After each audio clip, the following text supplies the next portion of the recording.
Wendy Wu, Homecoming Warrior is a pretty good film. This was released in 2006. This is a Disney film directed by John Lang, written by Vince Cheung, Ben Montanio, Mark Seabrooks, and Lydia Luke, with a cast including Brenda Song, Shin Koyamada, Susan Chang, Tsai Chin, and various others. And Brenda Song plays our titular character, Wendy Wu.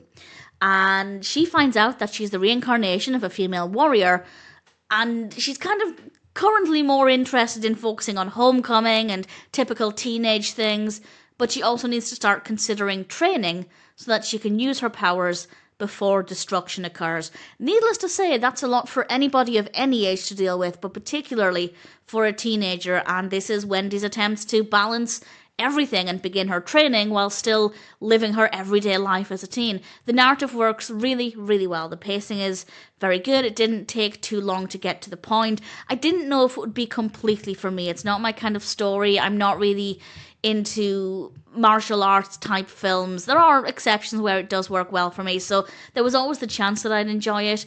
And while I do admit the martial arts aspect, the training aspect, I didn't personally get much out of. I do think it's really well executed. The story still remains really engaging. The characters are well written. The performances are great. So I can't really fault it. Didn't 100% appeal to me, but there's absolutely nothing wrong with the execution. Wendy is a very likeable, believable character, which also helps to buy into the narrative and care for her and want to follow her journey. Great performances throughout the film from everybody.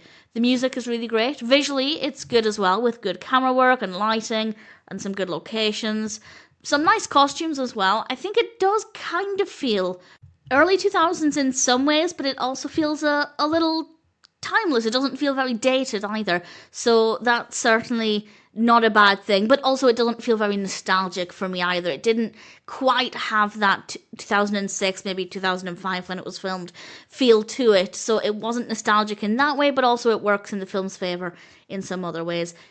Good characters, good performances, a strong narrative, no complaints from me at all. I may not have loved every second based on personal preferences, but Wendy Wu, Homecoming Warrior is ultimately a decent enough film, and if it sounds like a film for you, then I'm happy to recommend it.